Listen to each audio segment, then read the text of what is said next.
सारण की जनता के साथ खड़ा था, उनका टिकट कैसे काट दिया और किसने काटा? क्योंकि आप मैं एक बात बताऊँ, महत्व का चीज़ नहीं है वो। जिसने काटा होगा उसको कड़ा जवाब मिल गया है। तो वो जहाँ से भी कई मित्रों का मेरे यहाँ फ़ोन आया, लोगों ने कहा कि आइए आप प्रचार कीजिए। मैंने कहा किसके पक्ष में प्रचार करूँ, मेरा तो कोई कैंडिडेट खड़ा हुआ नहीं है। जिसने मुझे तमाचा मारना चाहा उसको करारा तमाचा मिल गया है। एक विश्लेषक के रूप में कहिएगा तो मेरा तो विश्लेषण यही है कि बीजेपी को इस बार वहाँ पर करारी शिकस्त मिलने वाली है। मेरा पूरा विश्वास है कि काफ़ी भारी अंतर से बीजेपी वहाँ हारेगी। सारण के जनप्रतिनिधियों के प्रतिनिधि के रूप में आज सदन में शपथ लूँगा, उनकी सेवा में जुट जाऊँगा। सारण सीट पर सच्चिदानंद राय जी का बीजेपी ने काटा टिकट। चुनावी मैदान में निर्दलीय ही उतर गया और जनप्रतिनिधियों ने आशीर्वाद देकर एक बार पुनः सच्चिदानंद राय जी को जीत दर्ज कराई। शपथ लेने जा रहे हैं, इस वक्त हमारे साथ बातचीत करने के लिए हैं। सबसे पहले तो बधाई हो सर। धन्यवाद। बीजेपी ने टिकट काट दिया, फिर आप निर्दलीय मैदान में आ गए। आपने कहा सबका साथ सबका विकास, प्रधानमंत्री नरेंद्र मोदी जी का स्लोगन है, मेरा भी वही मानना है। तो अब जब जीत दर्ज आपने कर ली है तो फिर अब रास्ता क्या है? देखिए, पहली बात तो ये समझिए कि चुनाव में क्या हुआ, किसने टिकट काटा, कौन निर्दलीय लड़ा, जनता का आशीर्वाद मिला। आज मैं शपथ लेने जा रहा हूँ। सच्चाई ये है कि मैं सारण के जनप्रतिनिधियों के प्रतिनिधि के रूप में आज सदन में शपथ लूँगा, उनकी सेवा में जुट जाऊँगा। तो अब जो बातें होनी चाहिए, पीछे क्या हुआ छोड़ दीजिए, आगे क्या होगा उसकी बात। तो मैं जब वोट मांगने के लिए भी और जनसंपर्क करने के लिए भी जितने भी नवनिर्वाचित पंचायत राज प्रतिनिधि आ रहे थे, उनके घरों तक जाकर, उनके पंचायतों, उनके प्रखंडों में जाकर मैं कई बार निरंतरता, मैंने एकदम अनवरत में उनके बीच में रहा, उनसे संपर्क बनाए रखा, एक तारतम्य स्थापित किया उनके साथ में। और उसका परिणाम ये रहा कि मुझे पूरा विश्वास था कि वो मेरे साथ हैं और उन्हें पूरा विश्वास था कि मैं जीत कर जाऊँगा तो उनके लिए काम करूँगा। तो उन्होंने तो मेरा विश्वास तो पूरा कर दिया। आज मैं जीत के तो आ गया हूँ, शपथ लेने जा रहा हूँ। अब मुझे उनके विश्वास पर खरा उतरना है। तो जो संकल्प मैंने उनके सामने दोहराए हैं कि पंचायती राज व्यवस्था को धरातल पर लाएंगे, मजबूत बनाएंगे और उनके अधिकार सम्मान को बढ़ाएंगे, और बढ़ाएंगे नहीं, वेतन पेंशन भत्ता तक लेकर जाएंगे। तो ये जो एक संकल्प जो लेकर आए हैं, उस संकल्प पर मैं परसों से ही काम में लग गया। सर्टिफिकेट लिया, दूसरे दिन से मैं काम में लग गया। मैं जाकर पंचायती राज मंत्री से मिला भी हूँ, अपनी बातें बताई भी हैं और लगातार हम संपर्क में बने रहेंगे। लेकिन एक और संकल्प मैंने दे रखा था, जो पिछली बार जब मैं पहली बार जीत कर आया तो कुछ चुनावी ऐसा माहौल बना कि लगातार चुनाव होते गए, फिर जो है कोरोना काल आ गया, तो उसमें बहुत कुछ सफलता मुझे नहीं मिली। बल्कि कोरोना काल में विभत्स रूप देखने को मिला कि किस तरह से पलायन किए हुए मजदूर वापस लौट रहे थे और कितने तकलीफ में लौट रहे थे। तो एक संकल्प मेरा है और इस बार मैं पूरा करूँगा, पूरा करने की कोशिश करूँगा कि बेरोजगारी को कैसे कम किया जाए बिहार में और कैसे पलायन को रोका जाए। ये हर नेता का होना चाहिए, हर नागरिक का होना चाहिए, ऐसी सोच होनी चाहिए, ऐसा संकल्प होना चाहिए कि किस प्रकार से बेरोजगारी को कम किया जाए और पलायन को रोका जाए। सच्चिदानंद राय जी, आप बोल रहे पहले बीते हुए कल को भूलकर अब नया जो जीत दर्ज हुआ है, जनप्रतिनिधियों ने जिस विश्वास के साथ जीत दर्ज कराया है उसके लिए आगे बढ़े। मगर बिहार की जनता तो जानना चाहती है कि वो सच्चिदानंद राय जो कर्मठता के साथ, ईमानदारी के साथ पार्टी को मजबूत करते हुए तमाम सारण की जनता के साथ खड़ा था, उनका टिकट कैसे काट दिया और किसने काटा? क्योंकि आप मैं एक बात बताऊँ, महत्व का चीज़ नहीं है वो।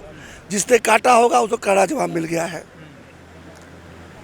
जिसने मुझे तमाचा मारना चाहा उसको करारा तमाचा मिल गया है। तो अब उसको लेके बार बार दोहरा के ना किसी को दुखी करने का मतलब नहीं है। और मुझे इस बात का कोई गर्व नहीं है कि मैं जीता हूँ।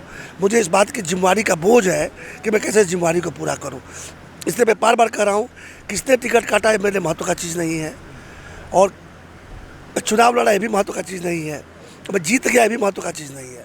आज जो शपथ ले रहा हूँ कि मैं सेवा करूँगा, अब वो महत्व का चीज़ है। अच्छा, ओरछा उपचुनाव भी होने वाला है। सच्चिदानंद राय जी कैसे देख रहे हैं, बीजेपी को क्या खामियाजा भुगतना पड़ेगा?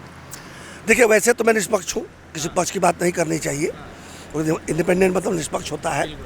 लेकिन पूरे प्रदेश में मेरे तो है ना, संपर्क तो है ना, मित्र हैं। तो वो जहाँ से भी कई मित्रों का मेरे यहाँ फ़ोन आया, लोगों ने कहा कि आइए आप प्रचार कीजिए। मैंने कहा किसके पक्ष में प्रचार करूँ, मेरा तो कोई कैंडिडेट खड़ा हुआ नहीं है। तो लोगों ने बताया कि नहीं, आकर कीजिए, सबक सिखाना बहुत ज़रूरी है। एक खास वर्ग वहाँ पे है जो मुझे आइकॉन के रूप में देखता है। अब मेरा टिकट काटा जाना उन्हें पसंद नहीं आया और वो बिल्कुल उग्र हैं, आक्रोशित हैं और वही डिसाइडर हैं। वही तय करेंगे कि वहाँ से कौन जीतेगा। तो मुझे जो आप मुझसे अगर एक विश्लेषक के रूप में कहिएगा तो मेरा तो विश्लेषण यही है कि बीजेपी को इस बार वहाँ पर करारी शिकस्त मिलने वाली है। अच्छा, जो खास वर्ग के आप जिक्र कर रहे हैं, तो क्या सचिदानंद राय जी जाएंगे उस खास वर्ग के लिए प्रचार करने? क्योंकि नहीं, वर्ग की मैं राजनीति नहीं करता भाई। मैं जाति की और वर्ग की और धर्म की राजनीति करता नहीं, विश्वास भी नहीं करता। मैं सबका साथ, सबका विकास और सबका विश्वास ही नहीं करता हूँ। ये मेरा संकल्प है, मेरा चरित्र है, या यूँ कहे कि ये संकल्प मेरे रक्त में है। किसी और के नारा हो सकता है, लेकिन मेरे लिए वो संकल्प है, मेरा चरित्र है। तो निश्चित रूप से मैं वर्ग, जाति, धर्म विशेष की राजनीति न करने वाला हूँ, न करूँगा। लेकिन हर व्यक्ति का एक परिचय होता है, वर्ग भी होता है। जैसे कोई कहे कि आपकी जाति क्या, तो मैं क्या कहूँगा, भूमिहार हूँ। ये तो नहीं कह सकता कि नहीं मैं भूमिहार नहीं हूँ, किस धर्म के हो, तो हिंदू हूँ। एक आदमी कई परिचय होते हैं, तो जब वो एक परिचय पर आघात होता है तो निश्चित रूप से उस परिचय को भी संभालना पड़ता है। तो निश्चित रूप से हमारे वर्ग के जो लोग हैं, यहाँ मैं कर रहा हूँ, जो बोचहा में है, मैं उनके बीच नहीं हूँ, मैं गया भी नहीं, लेकिन उनसे मेरी जो बात हुई और उनके अंदर जो आक्रोश है, उन्हें जो जवाब देने का, सबक सिखाने का जो एक उन्माद है, ये तो बीजेपी को नुकसान पहुँचाएगा। यानी यही सवाल मेरा भी था, क्या बोचा में ये फैक्टर जो सचिदानंद राय का टिकट काटा गया, वो बीजेपी को खामियाजा उपचुनाव में देखने के लिए मिलेगा? 100% मिलेगा। अब तो कल मत गिरने वाले हैं और 3 दिन बाद गिने भी जाएंगे। मेरा पूरा विश्वास है कि काफ़ी भारी अंतर से बीजेपी वहाँ हारेगी। आपने सुना, सचिदानंद राय जी को साफ तौर पर कहते नज़र आ रहे थे कि जो नाराज़गी है समाज में, वो ख़ास तौर पर देखी जा रही है। हालांकि सचिदानंद राय जी का साफ तौर पर कहना है कि व्यक्ति विशेष, वर्ग विशेष की राजनीति वो नहीं करते हैं, मगर समाज में जिस तरीके से नाराज़गी देखी जा रही है, उपचुनाव में खामियाजा बीजेपी को भुगतना पड़ सकता है। खैर, लाइव सिटीज़ के साथ बने रहें। कैमरा पर्सन गुड्डू के साथ मैं वसीम, लाइव सिटीज़ पटना।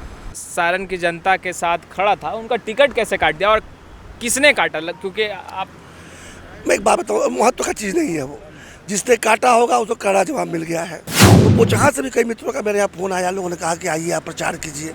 मैंने कहा किसके पक्ष में प्रचार करूँ, मेरा तो कोई कैंडिडेट खड़ा हुआ नहीं है। जिससे मुझे तमाचा मारना चाहा, उसको करारा तमाचा मिल गया है। एक विश्लेषक के रूप में कहिएगा तो मेरा तो विश्लेषण यही है कि बीजेपी को इस बार वहाँ पर करारी शिकस्त मिलने वाली है। मेरा पूरा विश्वास है कि काफ़ी भारी अंतर से बीजेपी वहाँ हारेगी। सारण के जनप्रतिनिधियों के प्रतिनिधि के रूप में आज सदन में शपथ लूँगा, उनकी सेवा में जुट जाऊँगा। चुनाव में क्या हुआ, किसने टिकट काटा, कौन निर्दलीय लड़ा, जनता का आशीर्वाद मिला, आज मैं शपथ लेने जा रहा हूँ।